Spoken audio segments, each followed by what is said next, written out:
Career Compass, in partnership with the National University of Singapore.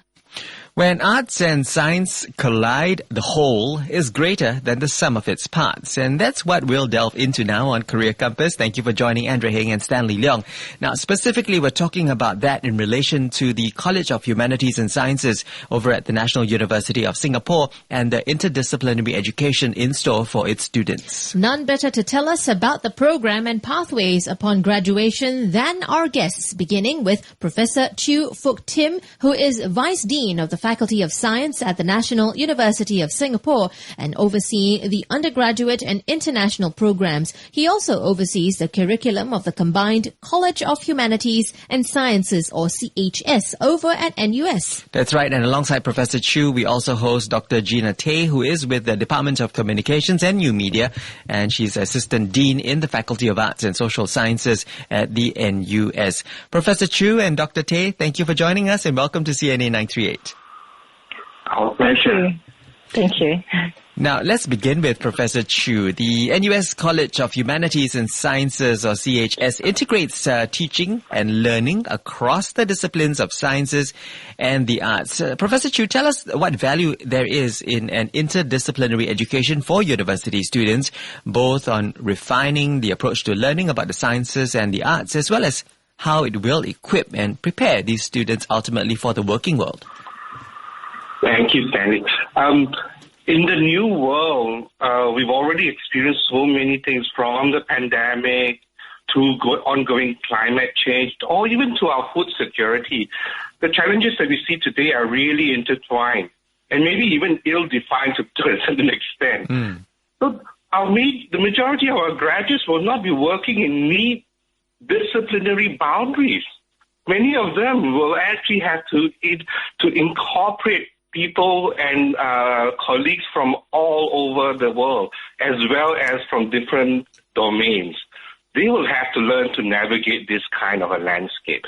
So an interdisciplinary learning is really something that will prepare them for what is not only to come, but is already here. CHS also will allow them to adapt, to be resilient, and even to be tolerant about this ambiguity. So this is what we are trying to do. What about you, Dr. Tay? Could you share some examples of how this interdisciplinary education has worked out well? Yeah, sure. First of all, we have found from our students that they have found that this interdisciplinary education has opened up their horizons. So it's given them a more realistic yet more in-depth understanding of our society. So it allows education in that sense to be broader but deeper in complexity, right? So it is not a contradiction, because what it is it's providing a more multi-perspectival way of looking at the world. So let me give you an example. One of the modules, the interdisciplinary module, looks at salt water, looking at society and the sea, right? So this module actually pairs a historical history perspective with biological science perspective. Right. So students get to do this module from both perspectives. They understand this issue from historical point of view, in the sense that they can unpack the way in which folklore, popular culture, and history has constructed some of our, myths, such as the kraken and the giant squid. And it has also led to people's misunderstanding, right, of, for example, sharks and, issues in the deep ocean, right? But at the same time, they also look at the way in which historical colonialist thinking has framed the way we approach modern knowledge, right? And then they return to lab spaces as well to investigate some of these ocean, sustainability and issues. So in this way, we give them a very holistic approach, right, to understanding this particular aspect of our civilization and our world today. And what we aim is that by having this holistic, multi-perspectival way of understanding our world as a complex system, we also can find our future role in it, right, for students in the future. Yeah. Right. I mean, just hearing you out definitely doesn't, leave it to be a subject that can turn out very dry. I mean, we're talking about salt water here, just for the sake of the subject example that you've given us. But definitely adds so much more color and perspective than just one-dimensional, if you like. But the interesting thing is that both yourself, Dr. Tay, as well as Professor Chew, you both come from very different fields. Professor Chew has a science background. Dr. Tay, you have an arts background. I would like to hear your thoughts, both of your thoughts. Dr. Tay, beginning with you, have you seen the merits of teaching and learning across arts and sciences disciplines? And perhaps are there any moments of epiphany at the crossroads of sciences and arts where students can expect? Yes, of course. I mean, I think that, knowledge as a whole is, it needs to be brought together in this way where it has a productive kind of tension, right? And our lecturers who work in this and teach in this modules see this merits of interplay between the arts and sciences, right? For a start, they see how students bring very different perspectives because these students come with different backgrounds. They bring these different sorts of background and discussions, right, to the classroom, right, and they bring invaluable insights from their own disciplines to the classroom, creating new, knowledge. So it means that here the classroom becomes the frontier for new knowledge, new appreciation, right? And they in themselves bring this knowledge to each other and in that sharing sessions, right? So one of these core modules that all our students will undertake is an introduction to Asian studies. So all our students in CHS undertake this core module, but it also introduces them to life at university, right? And it's really focusing on the forces that shape Asia today. So we want to encourage all our CHS students to work on understanding key critical issues that are happening in our Asian societies, value systems, but also on the sort of soft skills that Prof. Chu mentioned just now, right? Some of these soft critical skills are transferrable. This is what they will take them from career to career. It is said now that, most of us, our students will have 2 to 3 careers in the future, right? So this is what happens. We take them at this level to give them various critical skills that they can take with them, right? So things like expressing their ideas clearly and impactfully in speech and writing, working collaboratively with students from a variety of cultural backgrounds and diverse sort of, needs, reflecting on what they take for granted, right? So that they can produce a more thoughtful, analytical approach. Right? So these sorts of things, we think, you take them from job to job, career to career, right? It is not kind of hard skills in that sense. Of course, the hard skills are important, but we also want to encourage them to think about both sorts of skills, right, that they need to take with them. Right, yes, Dr. Tay, really giving them the keys to different doors, not just one key to one door. Professor Chu, what would you add to that? Well, I think I learned myself developing this curriculum together with my counterparts. As a science person, we always think, this is the way we will be thinking, and this is the right way, this is the ultimate truth. But then we realize that while talking to our colleagues and even developing this curriculum, we've learned that there are many schools of thoughts. Even as a professor, I realized, hey, that's another way of thinking. There's a different school of thought. There's a different methodology behind this, right, how the historians think and so forth. I think these are invaluable. These are really tools and also ability that will bring them all very far. And I've learned to respect, I've learned to also understand, and I've learned to take opinions from a wider perspective. And this really helps us craft better policies, better framework of things, and better ways to do things. Well, the learning does go both ways over there at NUS.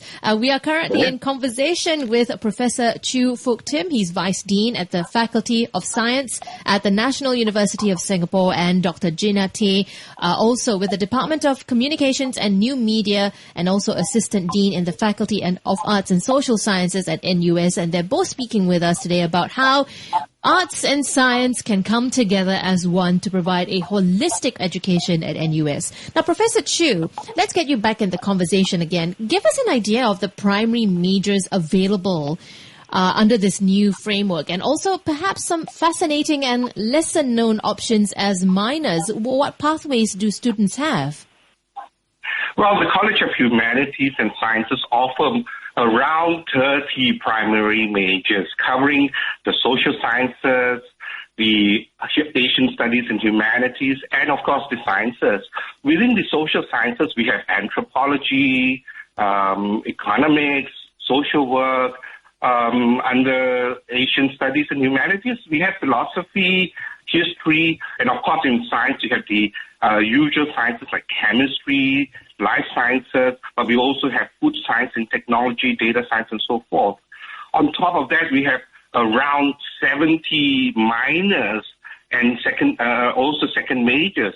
Some of these lesser-known ones include astronomy, art history, or even the interdisciplinary minors like geosciences, just to name a few. And then in the new year, and the new academic year, we'll probably be launching new minors such as nutrition, and upcoming maybe something on botany and life sciences again. So there are really a lot of choices for students. Students can choose to be deep specialists in a single major, or they could integrate two majors and minors, or maybe one major and multiple minors, or even after that, they could take multiple courses of their own choices. Oh, wow. Really, the whole point is to have the student take ownership, be student-led, and allow them to tailor their own pathway based on what they are interested in, what their aptitude and what their aspirations want to, where they want to lead them to. Now, this is what I call a buffet for students. Dr. Tay, coming back to you, Dr. Tay, students at your college at CHS, they get to study a wide range of course combinations, as we heard the options there from Professor Chew at both the Faculty of Arts and Social Sciences and the Faculty of Science itself. Now, both faculties, they continue to exist as separate entities, and CHS is an enhanced undergraduate experience from both faculties. What sort of degree or degrees will be awarded to CHS students when they graduate from the college? Right, yes. So, yeah, thanks for clarifying that. So students enroll into CHS instead of separately into FASS and Faculty of Arts and Social Sciences or Faculty of Science. So basically, they will start their journey in CHS, but they will graduate in their original pathways that they aim to graduate in. So these are the Bachelor of Arts honors, Bachelor of Social Sciences honors, and Bachelor of Science honors. Okay, so these are the three types of degrees that they graduate in. But of course, within that, they will be able to take double degree programs without the need to extend their candidature. So you don't have to, take 5 years to finish a program that you normally have to in traditional ways of studying. So, for example, you can have a student who is now interested in anthropology. They can take that from FASS, but also life sciences, which is from FOS. Right, and able to graduate with ease from both these minors without extending their candidature. All right, and fantastic stuff. Now, Professor Chew, what careers and professions await CHS graduates who undergo interdisciplinary studies?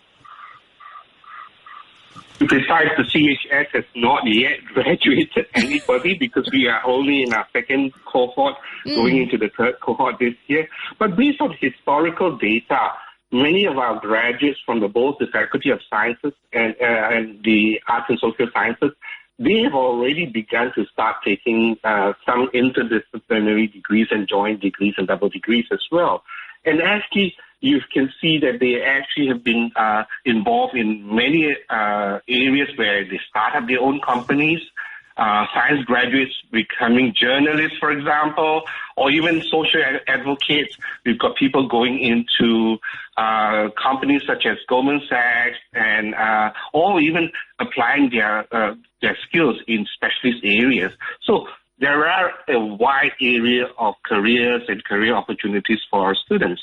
Our students will also go through what we call a 4-year career readiness roadmap initiative. Every single student from CHS goes through this to help them understand what their strengths are, to help them plan their careers, and also to give them an opportunity to realize, this is maybe something I want to do, or this is something maybe I don't want to do. That's what we have here in the CHS.